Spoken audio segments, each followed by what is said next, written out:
రాజేష్ దండ గారు ఒక్క నిమిషం ప్రసాద్ భాయ్ అయితే glimpse Prasad cinema glimpse పెళ్లివారం మండితో యూట్యూబ్ని Sheikh చేశారు. కమిటీ కుర్రాళ్ళతో థియేటర్స్ని షేక్ చేశారు.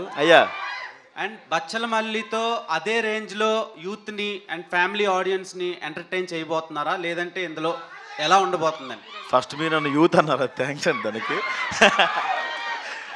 నాతో పాటు ఇంకొక అతను ఉన్నారు, వైవ హర్ష అని. సో కామెడీ కూడా బాగానే ఉంటుంది సార్. రాజేష్ దండ గారు ఇక్కడ సార్, ప్రసాద్ గారు అంటే గ్లిమ్స్ లో మీరు యాక్చువల్గా భగవద్గీత ఇక్కడ అయ్యా మీ క్రేజ్ చూస్తుంటే ఇప్పుడు ఫ్యాన్స్ ఆ కేకలు వింటుంటే మీకు ఒక స్టార్ హీరోకి వచ్చిన క్రేజ్ లాగా అనిపిస్తుంది. అయ్యా ఎలా ఫీల్ అవుతున్నారు? ఒకవేళ ఎవరైనా కథ తీసుకొచ్చి ప్రసాద్ హీరోగా చేస్తావా అంటే చేస్తారా? సార్ నేను పుల్ ఆఫ్ చేయగలను, నా స్టోరీ అంటే చేస్తాను సార్. ప్రస్తుతం జరుగుతుంది సార్. ఓ అవుతుందా? అవుతుంది సార్, అవుతుంది. ఓహో, అంటే సార్ అంటే ఎప్పుడు సెట్స్ మీస్కి రావచ్చు సార్ చెప్తాను సార్, అప్పుడే కాదు. ఎందుకు మీరు జర్నలిస్టులు అయ్యా అయ్యా అంటున్నారు? అంటే పెద్దవారు కదండి, అబ్బా మైక్ తీసిన తర్వాత వేరే అమ్మా. అమృత హాయ్. సో హనుమాన్లో పూలమ్మే పిల్ల అని ఒకటి చేశారు కదా, ఇందులో ఏమైనా మంచాలు అమ్మే కాన్సెప్ట్ ఉందా? అలా ఏం లేదండి. సో అది బాగా కనెక్ట్ అయింది ఆడియన్స్ కి, ఇప్పటికీ లూప్ మోడ్ లో వింటున్నారు. సో అలాంటి ఏమైనా I think both the songs in this movie చాలా బాగా రెస్పాన్స్ వస్తుంది. సో ఏదైనా ఒక సాంగ్ అలాగే అంత ఫేమస్ అయితే నాకు మా టీంకి మంచిదే. Looking elegant. Thank you Naresh garu, thank you for this question. Naresh garu ఇక్కడ. సో అంటే మీరు ఇందాక మాట్లాడుతూ కంటెంట్ ఉన్న మూవీసే సెలెక్ట్ చేసుకుంటాను అంటున్నారు కదా. సో ఒక్కోసారి మనం సెలెక్ట్ చేసుకున్న మూవీస్ ఆడియన్స్కి వెళ్తాయా లేదా అని కూడా మనం చెప్పలేము. అలాగే ఎప్పుడూ కూడా నరేష్ గారు ఆ రగ్గడ్ లుక్లోనే కనిపిస్తుంది. అంటే ఈ మూవీలో చాలా బాగున్నారు, ఆ బచ్చల మల్లికి కూడా కరెక్ట్గా సెట్ అయ్యారు.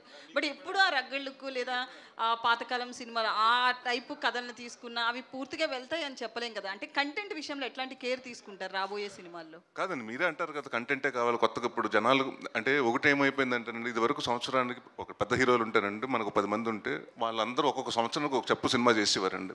ఇప్పుడు అందరూ పాన్ ఇండియా సినిమాలు చేయడం వల్ల 2 సంవత్సరాలు 3 సంవత్సరాలు అవుతుంది. సో థియేటర్స్కి రావడం చాలా కష్టం అవుతుంది జనాలు. సో ఆడియన్స్ అలాంటి కోరుకుంటారండి. మన మలయాళం సినిమాలు చూసినప్పుడు ఇలాంటి సినిమాలు తెలుగులో ఎందుకు చేయట్లేదు అని మాట్లాడుకుంటున్నాం కదండి. సో అలాగే మేము కూడా ఇండస్ట్రీలో ఉన్నప్పుడు సో కొత్తగా చేయాలి, అందుకుని మరీ ఎక్స్ట్రాడినరీగా రిస్కులు చేయకూడదు.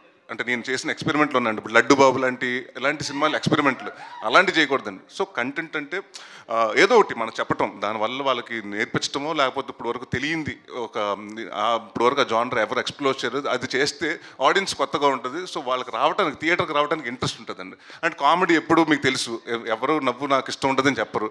So you come to the theatres enjoy చేయడానికి. సో అది నాకు అందుకనే ఇందాక కంటెంట్ అండ్ కామెడీని 2 చూస్ చేసుకుంటానని చెప్తున్నాను. నరేష్ గారు, అయితే మీరు ఇంతకుముందు కంటెంట్ ఉన్న సినిమాలు కామెడీ సినిమాలు ఇప్పుడు డిఫరెన్షియేట్ చేస్తున్నారు, కానీ ఇది వరకు మీ హిట్ అయిన సినిమాలన్నీ కూడా కామెడీతో పాటు కంటెంట్ కూడా ఉన్నాయి. బట్ అప్పుడు ఆడలేదు కదండి, కొన్ని సినిమాలు ఆడినాయి కదా హిట్లు. నేను సినిమా ఆడలేదు అంటే ప్రాణం సినిమా ఆడలేదు అంటే చెప్తాను కదా. ఇప్పుడు నా beginning of the career too early అండి. దాని తర్వాత అప్పుడు నేను చేశాను, ఎక్స్పెరిమెంట్లు చేశాను.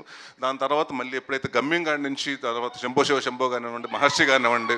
సో అది తర్వాత అంటే అప్పటి వరకు అంటే నేను 50 సినిమాలు ఓన్లీ కామెడీ సినిమాలు చేశానండి. ప్రతి ఒక్కరు వచ్చి మీ సినిమాలో కామెడీ బాగుంటుంది కానీ మీరు కామెడీ యాక్టింగ్ చాలా ఎక్స్ట్రాడినరీగా చేశారని చెప్పరు. నేను ఎప్పుడైతే నాంది ఇలాంటి సినిమాలు చూసినప్పుడు నా పర్ఫార్మెన్స్ గురించి మాట్లాడతారు.